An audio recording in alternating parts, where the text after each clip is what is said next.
Hi, I'm Jeff Gonzalez, president of Trident Concepts, and today I'm here with AR15.com at the range in Austin to talk to you about cross-eye dominance.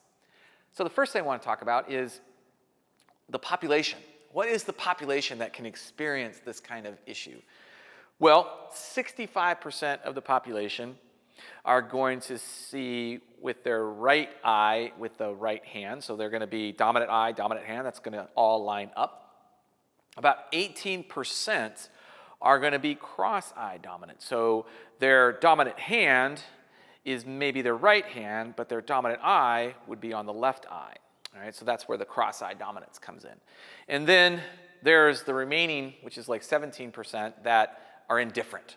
There's no discernible difference between one dominant eye or one eye more dominant than the other. So 65% really don't ever experience this cross-eye dominance and what it really means and some of the challenges and complexities when it comes to the shooting arts that they can experience. So my experience with the cross-eye dominance is kind of like a little different. I actually am not cross-eye dominant, but I had an Olympic shooting coach when I was a pentathlete that taught me how to strengthen my eyes, and part of that process was to help me to accommodate, an accommodation is the eye's ability to focus, and we'll talk a little bit more about that in just a second. But the purpose behind the drills that he had us doing was to strengthen our eyes and those that were cross-eye dominant to help kind of get in line with their dominant hand and their dominant eye being the right side. So when we talk about defining cross-eye dominance, if your dominant hand is your right hand and your dominant eye is your left eye, now we have defined you as cross-eye dominance. And really what that means is that your brain favors one eye over the other. It's just that simple. But part of the reason why it favors that eye is because one eye is working harder than the other. And so what a lot of people don't realize is that there are tiny little muscles that surround your eye that are responsible for the act of focusing, called accommodation. So these tiny muscles will flex and contract and change the surface of your lens, which is what basically focuses. So instead of having an aperture, say on a camera, that rotates like this, the muscles flex and contract that allow the shape of the lens to change, and that's how we focus. So what has happened is that you're finding that one eye is basically stronger than the other. And the other experience that I have is from one of my kids who was born premature and suffered some kind of like apathy in the eyesight. And our specialist had a plan on how to help strengthen those eyes. And this is kind of where I learned a lot about how the eyes work and what to do to help strengthen the eyes. So he had a program basically that we had to follow for about 3 to 4 years. And around the 5th year, we started to see changes. So with a child that young, it becomes very difficult because the brain will literally focus on, or I should say, the brain will focus on the eye that's working and kind of forget the eye that's not. And that's sometimes where you can see the development of a lazy eye. And so if it's not caught early, what can happen is that the eye just literally focuses strictly with one eye and the other eye almost is forgotten to the point where it atrophies so much that it becomes that lazy eye.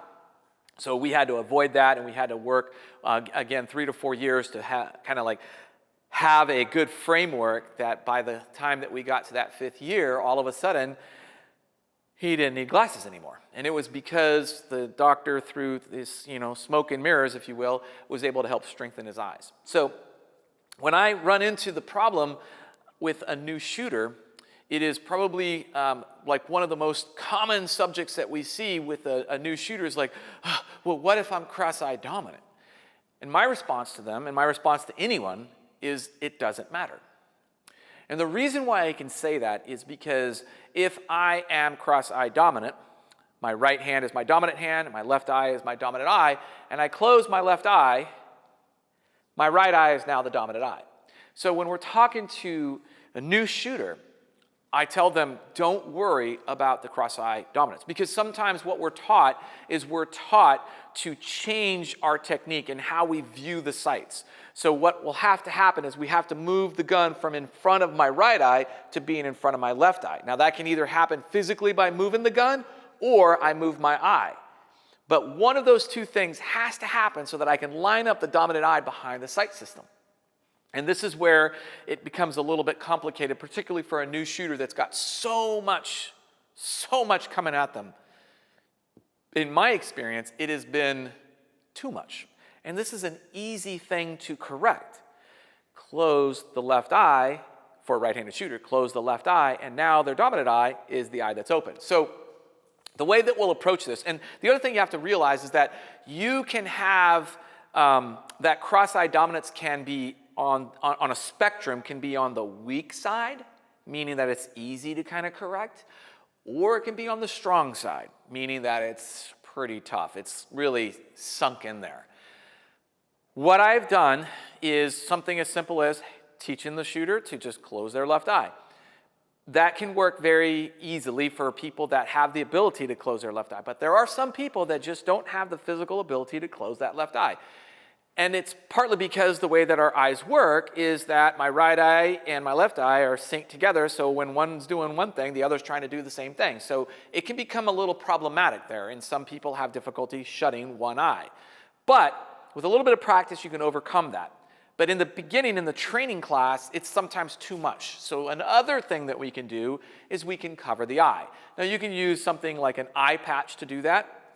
Or what might be easier is just to take their shooting glasses and put some sort of tape over the non-dominant or over their dominant eye. Now that tape, in my experience, the best option is something that is not transparent. So using Scotch tape to kind of blur, not as ideal to start with. Shutting off that vision completely is the best way to go. And what we're going to try to do is build to this. And I'll talk a little bit more about that in just a second. Now, when it comes to training with one eye, again, it's a little bit complicated in the beginning, but it really sorts itself out fast when the shooter can see the difference. So I'm going to do a quick little demonstration where I'm going to shoot with my dominant hand, dominant eye. Then I'm going to keep the gun in my dominant hand, close my dominant eye, and use my non-dominant eye to go ahead and show you the shift in the point of impact from about 3.5, 4 yards. All right, so here's what we'll do. All right, so I'm going to close my right eye, go ahead and draw a bead on the target, fire about 2 or 3 shots using my right eye only. All right, so keeping the gun in my right hand on my right side, I'm going to go ahead and now use my left eye.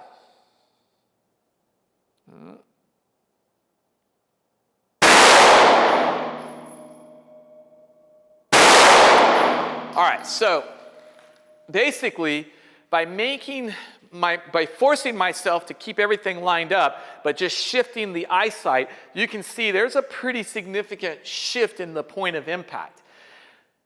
That's going to vary depending on you. Some will see a marginal shift, others will probably see a significant shift. It just really depends. Now, one of the things that I talk about is that for me, training with one eye is something that I do on a regular basis. And it's part of the process of teaching people how to shoot based off time, distance, and exposure. So I might not have time to get a precise sight picture. Okay, great, no problem. I can do that with field expedient or an acceptable sight picture, I'm good. But I also might run into a situation where now I have distance. And as I extend the range, I will choose to close my left eye to help really draw my focus in and be precise with my aiming.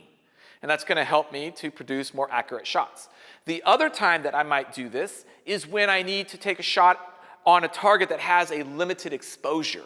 And that could be something like all I can shoot is just the head, or I just got a portion of the body because he's breaking around cover. But it's basically the exposure of the target is reduced, forcing me to be that much more precise with my aiming. So really, those two times are times that I actually will shoot with my left eye closed. And a lot of people do that, and they don't really pay attention to the fact that they're doing it. Now, what I try to emphasize is that you want to keep the gun lined up with the eye that you're trying to use. So when I'm shooting off my right side, I keep the gun lined up with my right eye. So when I close my left eye, it's easy, okay? Now, most of my understanding of cross-eye dominance, because I'm not cross-eye dominant, and a lot of times people will ask, well, how can you really understand the troubles that all the cross-eye dominant shooters go through?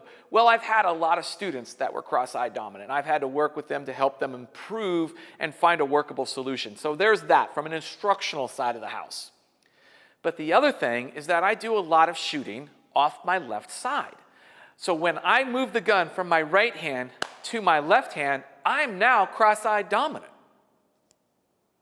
So when I started to shoot off my left side, which as an instructor is a very important skill to develop, because I have plenty of left-handed shooters coming through class. And as an instructor, what I don't want to do is, hey, just do the opposite of what I'm doing. Because that's really, first of all, that's just being lazy, or you're showing your incompetence. You're not competent at trying to do something off your non-dominant side. But unfortunately, that student needs that information, and you have to be able to relay that, maybe not at a level of mastery or the same level of competence that you have off your strong side, but you have to be able to at least demonstrate that if you're at that level of an instructional game. Now, when I transfer the firearm to my weak side, so as I transfer to my weak side, I am now, the gun is on my left side, but now my right eye is my dominant eye. Well, to solve this problem, I close my right eye, and now when I'm shooting off my left side, I'm using just my left eye only. And as I'm using my left eye only to line up the sight, everything is going right where it needs to go. I don't have those issues of cross-eye dominance. Now, here's the problem. If I don't do that, if I try to keep both eyes open and I try to pull this off, what I end up doing is I end up putting shots sometimes way harder. Like sometimes they're way off. So if you don't understand how to actually make your sight systems work for you, they can work against you. So whenever I'm shooting off the weak side, and if I'm going to do a training drill that's going to demonstrate that, or if I'm just doing some hand transitions, I will go ahead and close my right eye when the gun is in my left hand, and that helps to keep the gun lined up with that left eye. Remember, we talk about that. Keep the gun lined up with the eye that you're trying to use to aim. So if I'm on the right side, I want to use my right eye. If I'm on the left side, I want to use my left eye. Now, what we're talking about here is we want to be eventually moving to the point where you're using stereoptic vision. Both eyes open, right? Because that's the other argument. Oh, you're never going to close that eye. I'm not going to argue with you on that one because there's a lot of things that could really come into play that might actually force you to keep both eyes open. So it's not about whether or not that's going to be true or not. I do believe that under certain stressful situations, you're probably going to have both eyes wide open. But here's another problem with that same theory. If we agree that it's very likely that both eyes are going to be open, then trying to do something where I'm shifting my head and moving my head to line up my dominant eye behind the sights, because that is another common thing taught, is that I will shoot by pointing the chin into the crook of my elbow. And when I do that, I line my left eye up. All right, well, if the argument is that you're not going to shoot with both eyes closed, with both eyes open, if you're going to train with one eye open, you're going to probably find yourself in a high-stress situation with both eyes open. And the reason behind that is because your body is wanting input, visual input. It's getting it from the environment that you're in, from the bad guys that you're facing or the craziness that's happening. Your eyes will be open for that. But then the argument might also kind of trickle over to, well, will you actually do this number then? So the answer is, I don't know. I don't know. I don't know if you're going to keep both eyes open. I don't know if you're going to have the presence of mind to crook your chin over just a tad. I don't know what the answer is to that. But here's what I do know. As we work through this process, we're developing I would say we're strengthening the eye's ability to be in line properly. And that's what we're getting to. So when I get to this point of where I can actually make everything work here. So when I'm shooting with both eyes open right now, and I have both eyes open, and I'm just pressing, firing into the target, I have no problems doing that. No problems doing that at all, because I've developed that ability to make sure that my brain knows which eye should be using the sights. Now, when I transfer over to my weak side and I try to do the same thing, the problem that I've got is that the amount of time that I have on the weak side is not as dominant as the time that I have on the strong side. So I still will favor closing that eye just so that I can get the shots where I want them. Because when I do this and I open up my eyes, the vision that I get is so strong that I can see that the sights are misaligned, and my body's going to want to try to correct. Unfortunately, it's a false image, and it's actually pushing the gun's sights off the target completely. So ultimately, by training myself to use my right eye and help build the strength into my, the eye's ability to accommodate, what I've done is I've created a process that allows me not only to use my strong side or dominant eye more reliably, but I can also use that same theory when I move the gun to my weak side. When I want to try to practice or train off my weak side, I can use that same process of line up the gun behind the eye for the same side of the body that I'm on. Now, eventually, when you get to the real world applications, what I believe will happen is, again, you're probably going to be in a high-stress situation. Some of the things that you haven't practiced well enough or long enough or to a level of achievement or mastery may be kind of sketchy, may be suspect. But what I can tell you is that if we train ourselves to get the gun in front of that eye, the same side eye that the gun is in, if that becomes your training, that becomes your habit, that becomes what you rely on, then chances are that's exactly what you're going to see when you are forced to actually go into that type of high-stress situation. So the last thing that I talk about is, there is a, I don't want to say a leap of faith, because there's so much information out there pushing the importance behind cross-eye dominant techniques.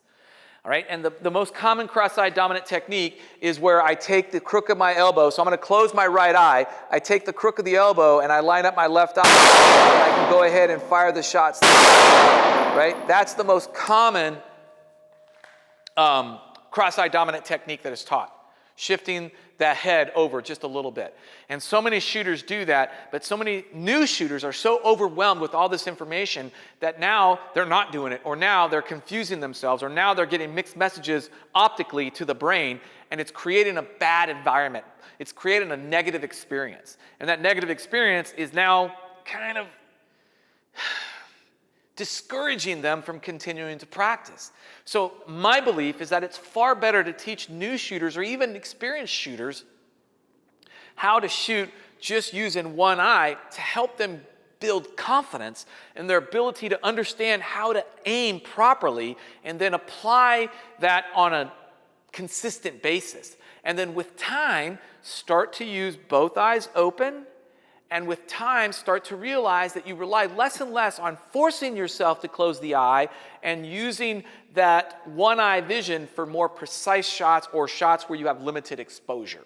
All right? So hopefully this information has been helpful. There's a lot of shooters out there that are thrust into this kind of crazy cross-eye dominant technique, and it's overwhelming for them. And I'm here to tell you that you don't need to do that. You very simply can just close that eye, learn how to shoot correctly, master the fundamentals or come close to mastering the fundamentals with just that one eye, and then with time, try to work towards getting that stereoptic view, and then before you know it, it's not as big an issue as you thought it was, or it's not as big an issue as everybody wants to make it out to be, because it honestly really isn't. Now, there's some people that are going to be just, die in the wool, it's got to be this way, this is the only way. And they may have a hard time accepting this, but it's that easy. Closing your eye and being able to shoot that well is really that easy. All right? So just because that's the way you were taught doesn't mean that it's the right way. It just means that's how you were taught. When we really didn't have a lot of observations or experiences to kind of start to take a step back and go, is that really the best thing to be doing? Are there other options available that can be helpful to the new shooter? Not what's helpful for me as an experienced shooter, but what's helpful for a new shooter. All right, I'm Jeff Gonzalez. If you have any questions or comments, or you have similar experiences, or you want to share your experience having applied some of the techniques that we've talked about in this video, please post them down below. Until then, take care and stay safe.